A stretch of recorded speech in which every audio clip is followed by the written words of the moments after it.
The whispers cut deeper than any wound she had ever felt, echoing through the decorated wedding hall where she sat in her wheelchair. Dressed as a bride, abandoned, humiliated, and paralyzed not only in her body, but now in her destiny. A bride rejected on her own wedding day because her legs didn't work. Left staring at a door that closed behind the man who promised her forever, while strangers looked at her like a broken thing nobody wanted. If you believe in kindness, second chances, and humanity, please like, comment, share, and subscribe to Kind Heart's Corner. It truly helps stories like these reach more souls. Tutu Amara had spent her whole life walking with dreams, even when she couldn't walk with her legs.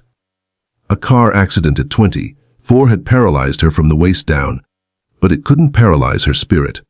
What she lacked in mobility, she made up for in warmth, compassion, and unimaginable strength. She was the kind of woman who still smiled at children in the street, still thanked every shopkeeper with both hands pressed together, still believed that life had something beautiful waiting for her. But society saw her differently. People often whispered that she was damaged, unfit, or a burden. The man she was supposed to marry, Harris, was one of the few who pretended not to see her wheelchair. He spoke gently, promised protection, comfort, companionship. She believed him. She believed love still existed for people like her. Yet on the wedding day, truth revealed itself like a knife. Harris didn't just break her heart, he shattered the little hope she had left. He stood outside the hall, refusing to walk in. His mother argued loudly, saying they couldn't tie their family to someone who would never walk again. His father added that a paralyzed bride brought lifelong problems. And Harris, he stayed silent. Silent long enough for silence to become betrayal. Then he left. Inside the hall, everyone stared. Pity, judgment, disgust. Some whispered that the groom had done the right thing. Others stared at Amara like she was something fragile that might break in front of them. Meanwhile, she kept her face steady, breathing through the ache pressing against her chest. The decorations around her mocked the moment. Soft golden lights, flowers arranged to promise happiness, chairs beautifully aligned, and in the middle sat a bride who had just been discarded like an ornament nobody wanted. She could have cried, but she didn't. She kept her eyes steady. Even when her mother knelt beside her, trembling and heartbroken. Her mother tried to explain to guests, tried to console her daughter, but every word sounded small. Amara felt like her world had shrunk into that chair. Her dreams of marriage, of a home filled with laughter, of a husband who held her without hesitation, everything evaporated in a single hour. She felt worthless, betrayed, and deeply alone. That was when the hall doors opened again. But it wasn't the groom. It was a stranger, tall, carrying a little girl in his arms, walking with purpose straight toward the center of the hall. His name was Ian, a single father who had come to deliver a parcel to the wedding planners. He had no idea that walking into that hall would change not just Amara's life, but his own. His little daughter Miriam, who suffered from anxiety and rarely spoke to anyone, looked at Amara as though seeing a miracle. The girl suddenly reached out to touch the bride's hand. Everyone froze, even Amara. Miriam whispered, barely audible, "You look like a princess." It was the first full sentence she had spoken in days. Ian's face softened with surprise. "I'm so sorry," he said, stepping forward, trying to pull his daughter back gently, but Amara shook her head. The child's touch didn't hurt her. In fact, it felt like the first kindness she had received all day. Ian kneeled slightly, looking directly into Amara's eyes. There was no pity in them, only calm respect, something she hadn't seen in a long time. "Are you all right?" he asked quietly. That question, simple but sincere, broke the dam inside her chest, not because of the words, but because someone finally cared to ask. She nodded weakly, though tears finally pooled in her eyes. When Ian realized the groom had left her, he felt something twist inside him, anger at cruelty, and an overwhelming sadness for the woman sitting so gracefully in pain. His daughter remained hugging Amara's arm as though she had known her forever. People whispered, but Ian didn't care. He stood beside her as though protecting her from the judgment around her, and in that moment something shifted. Not dramatically, not magically, but gently. Like the beginning of a sunrise, Ian insisted on helping her out of the hall when the event was called off. His daughter walked beside the wheelchair, holding onto Amara's veil as though ensuring it didn't touch the floor. Outside, the world was quieter. The sun was trying to push through the clouds.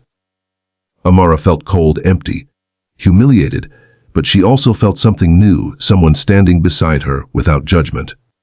Over the next few days, Ayan visited her home to return a shawl she had dropped. Then he came again with sweets for her mother because Miriam insisted. Then he came again with coloring books because his daughter said the princess might like them. Each time, Amara wondered why he was being kind. Men didn't usually behave like this, not toward someone society had labeled as less. But Ayan wasn't one of those men. He told her that after losing his wife to a sudden illness, he had learned how deeply people hurt when others abandoned them. He knew what loneliness felt like. He knew the way society judged single parents. He saw strength in Amara, not weakness. He saw beauty in her patience, not limitation. He saw a mother figure in her presence, a woman who could bring light back into his daughter's quiet world. Slowly, their friendship grew. Amara found herself smiling again, laughing again, living again. And Miriam became attached to her, running to greet Amara auntie. Every time they met, resting her head on her lap, trusting her in ways she didn't trust many people. But society didn't stay quiet. They whispered again. Said Ayan was desperate to accept a paralyzed woman. Said Amara was greedy for agreeing to be with a man who already had a child. Said their connection was impossible, foolish, wrong. Yet despite the noise, despite the judgment, despite their own insecurities, Ayan did something no one expected. He proposed. Not with a ring in a decorated hall, but in her living room, sitting on the floor next to her wheelchair, with his daughter asleep beside them. He said he didn't need a perfect bride, he needed a real partner. Someone kind. Someone strong. Someone who would love him and his daughter not out of obligation, but genuinely. Amara cried, not out of fear, but out of gratitude that life was giving her a second chance after tearing her apart. She accepted, not because she was lonely, but because with Ayan, she felt respected, seen, whole. Their wedding was simple, small, and filled with love. Miriam walked down the aisle holding Amara's bouquet. Ayan stood proudly beside her, with no shame or hesitation. When they exchanged vows, there were tears everywhere. Tears not of tragedy, but triumph. Amara had once been rejected in front of a crowd. Now she was cherished in front of one.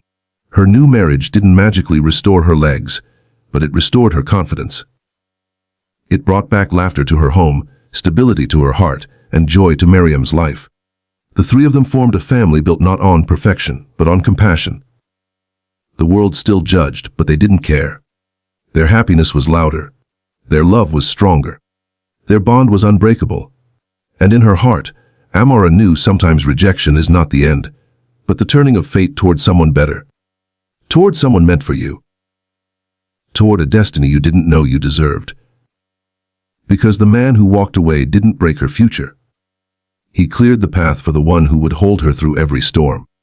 If this story touched your heart, please like, comment, share, and subscribe to Kind Heart's Corner. Your support means everything. Special request before you leave. Comment, kindness always wins, to show you believe in second chance.